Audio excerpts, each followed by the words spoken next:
provincial de Fintry, un de mes endroits préférés dans la région où je me trouve. Ici, il y a plein de cascades et plein de randonnées que je peux faire avec Léo et vous amener aussi avec beaucoup de vie sauvage, beaucoup d'ours. Mais dans cette vidéo, je pensais que je vous montrerais mon nouveau véhicule nomade. Et oui, bienvenue dans une nouvelle petite maison mobile pour ma vie dans le vent avec le petit Léo, qui est très gentil. Et je pensais que bien que je vous ferais cette petite présentation vidéo, donc c'est parti, venez avec moi. Donc mon setup, c'est une vieille tente caravane des débuts des années 2000, 2002 je crois, avec un slide out. Donc ça c'est très très cool parce que ça permet d'avoir un espace plus court à transporter avec son véhicule et une chambre séparée. Donc c'est ça que j'aimais beaucoup ce système-là. C'est assez rare à trouver, surtout là où je vis. Il y en avait très très peu et j'ai pu mettre la main sur une de ces caravanes-là. Le véhicule que j'ai, eh bien c'est un véhicule qui est fait pour transporter. C'est un vieux Duramax, un vieux GM Duramax de 2008. Peut-être que je ferai un topo plus tard pour vous expliquer quel camion choisir pour ensuite transporter votre caravane. Donc, est-ce que vous voulez venir à l'intérieur? Je vous amène. Alors, il y a les petits panneaux solaires qui chargent la EcoFlow, qui fait en fait cette EcoFlow, elle fait office de génératrice, donc de groupe électrogène. Elle peut vraiment tout faire fonctionner, à part l'air climatisé. Qu'est-ce que j'adore ce petit spot-là, il est tellement tranquille. Alors, c'est parti, je vous amène. Essuyez-vous les pieds. Donc voici la petite caravane, la petite roulotte. C'est très très simple. On a la partie cuisine avec la salle à manger. Un super, vous savez que j'ai toujours été fan de ces fours, là au propane. Ici, petit endroit pour mettre ses affaires fourre-tout. Du rangement qui peut accueillir pas mal une grosse penderie. Et je pense mettre aussi la plupart de mes affaires d'hiver et les affaires de vêtements en fait. C'est pas mal tout le rangement que je mettrai ici. Mes instruments. Alors ça, est-ce que je vous fais la surprise? C'est mon nouvel instrument. Je vous en jouerai un de ces quatre. À l'arrière, on a les panneaux de contrôle, la chaufferette au propane, qui fonctionne toujours très bien, et les indicateurs. La petite salle de bain, très très simple. Comme vous le savez, sûrement je vais convertir ça en toilette sèche, je ne sais pas encore, et une petite douche. Ça fait longtemps que j'ai pas eu de douche dans mes véhicules.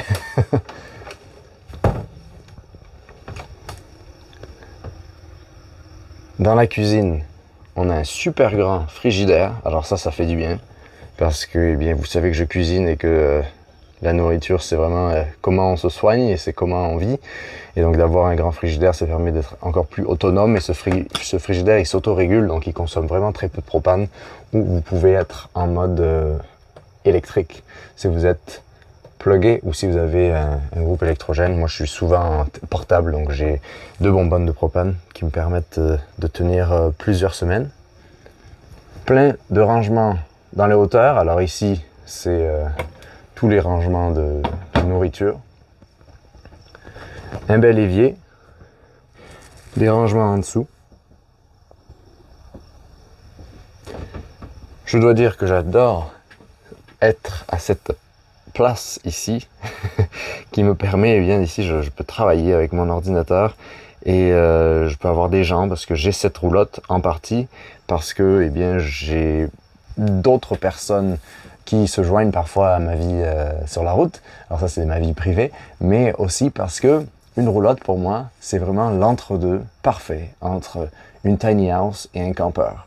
Et je cherchais vraiment quelque chose qui puisse avoir un peu plus d'espace que les campeurs où j'étais, surtout quand vous avez un chien, quand vous avez des amis, quand vous êtes un peu plus posé. J'ai réalisé que mon mode de vie quand je suis nomade, il est très installé et il est très sédentaire si on veut. Et donc j'ai pas besoin d'un petit véhicule, je ne vais vraiment pas dans les villes, ou si je vais dans une ville, vous vous stationnez à un grand stationnement et ensuite vous pouvez prendre juste le véhicule sans la roulotte, ce qui est un des avantages aussi d'avoir une roulotte. Et la même chose si vous avez un terrain, un terrain sans maison, vous voulez juste mettre votre roulotte et vivre dedans et avoir un véhicule de travail. Pour moi, c'est très important d'avoir un véhicule de travail pour chercher du bois de chauffe, pour travailler avec différents types de travaux que vous pouvez faire. C'est très important d'avoir un véhicule de travail et un véhicule où se loger. L'évier, il est très très grand, donc c'est assez cool d'avoir une plus grosse réserve d'eau que j'avais dans le campeur, parce que ma réserve d'eau dans le campeur, elle était de à peu près 40 litres, et ici, elle fait à peu près, je crois, à peu près 120 litres, ce qui change la donne quand vous voulez rester posé à un endroit pendant plusieurs semaines, c'est ce que je fais en fait la plupart du temps. Alors on a une super vue, magnifique vue. Ici, c'est un canapé-lit, donc qui permet de se poser et à la fois si vous avez un projecteur ou une petite télé, je ne sais quoi, de voir des films ou de jouer à des jeux vidéo ou de travailler sur vos projets. C'est vraiment ce que vous pouvez faire. Moi, je fais aucune de ces choses-là, à part travailler sur des vidéos. Alors, il y a plus de rangement ici. Le petit lit de Léo qu'il n'utilise jamais. Et la partie chambre, donc, qui est un lit queen, assez spacieux, qui se trouve dans la partie roulante du slide out. Et ensuite, nous voici de notre lit, la petite vue de notre petit véhicule nomade, où on peut apprécier la vie. Alors, une chose, comme je le disais, qui est très appréciable dans cette roulotte, qui est très très bien faite, c'est la partie chambre, qui roule et donc qui permet d'avoir une caravane qui va faire presque 24 pieds de longueur, 24 divisé par 7, ça fait plusieurs mètres de longueur, et quand elle est fermée, eh bien vous pouvez avoir une caravane plus compacte. Et donc ça, par exemple, c'est si vous êtes sur la route, si je vais d'endroit à endroit et que je me pose très rapidement juste pour la nuit quelque part, j'ai pas à m'installer, j'ai un véhicule plus compact. Mais si vous êtes posé pour plusieurs jours, eh bien tout à coup vous pouvez sortir cette slide out et l'allonger et avoir un long véhicule où il fait très très bon vivre. C'est extrêmement confortable et c'est un peu ça que je recherchais, c'était vraiment cet entre-deux entre une tiny house et un campeur pour être un peu plus confortable, avoir la possibilité d'amener des gens sur la route, avoir la possibilité aussi d'avoir plus d'espace pour mon chien et aussi pour vivre un peu plus, avoir l'impression d'avoir plus une maison que d'avoir juste un campeur, même si le campeur je l'aimais vraiment beaucoup, pour le mode de vie qui est un peu plus stable aujourd'hui, ou qui est plus dans l'ouest de l'Amérique du Nord, où ce sont plus des grands espaces, c'est beaucoup plus adapté en fait à mon mode de vie, parce que cette roulotte, vous pouvez l'amener n'importe où dans l'ouest de l'Amérique du Nord, vous avez des grands espaces comme ici, dans les parcs, sur les terres publiques. Par exemple, dans l'ouest, il y a plein de terres publiques où il y a beaucoup d'espace à explorer, et pour se poser, il n'y a aucun problème. Alors, les désavantages, je ferai une autre vidéo pour vous parler de tous ces désavantages, ces inconvénients et les avantages, en fait, les pour et les contre d'avoir une roulotte. Ça vient vraiment avec son lot d'avantages et d'inconvénients, comme vous pouvez vous en douter, mais je vous montrerai ça plus en détail dans une autre vidéo. Alors, je vous ai pas montré l'extérieur, je vais vous amener à l'extérieur. Le petit Léo, il fait son beau. Il y a des petites marches, c'est très pratique. Alors à l'extérieur, vous avez de ce côté-là juste la porte avec une moustiquaire, un peu comme dans le campeur, ce qui est très pratique. Vous pouvez toujours garder ça ouvert. Et j'aime beaucoup toutes les fenêtres qu'il y a de part et d'autre du campeur. C'est très très très lumineux et à la fois ça amène beaucoup d'air et de lumière dans le campeur. Ici, il y a un petit rangement pour toutes les affaires d'extérieur, pour tout ce qui est outils et tuyaux d'arrosage pour remplir son réservoir d'eau, etc., produits pour les réservoirs, etc. Ici, c'est comme dans tous les véhicules récréatifs classiques. La petite bonbonne d'eau chaude que j'utilise pas tant. La sortie du frigidaire.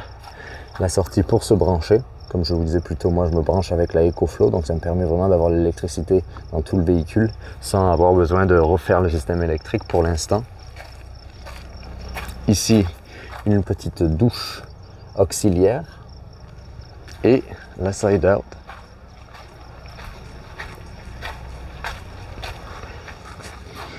Et donc comme je vous le disais, le véhicule que j'ai, c'est un GM Duramax 2008 diesel, donc diesel parce que ça porte beaucoup plus de charge, ça coûte aussi plus cher en essence et en réparation, mais ce sont des véhicules qui techniquement, si vous en prenez soin, peuvent durer très longtemps. Ce véhicule-là, c'est vraiment un vrai tracteur.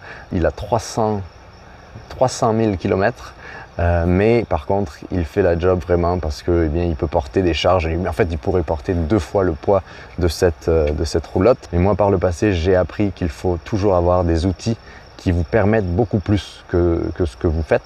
Et c'est un peu ça l'idée avec ce Duramax diesel. Et aussi d'avoir un véhicule qui a de la valeur. Parce que moi, j'ai toujours un peu de la misère avec le système de notre financier ou le système automobile qui est que vous avez un véhicule qui perd toute sa valeur dès qu'il commence à avoir des années en lui et des kilomètres en lui. Avec un 4x4 diesel, c'est un véhicule très recherché et donc à la revente, vous ne perdez pas tant d'argent techniquement, même si aujourd'hui c'est difficile de savoir qu'est-ce qui vaut quoi.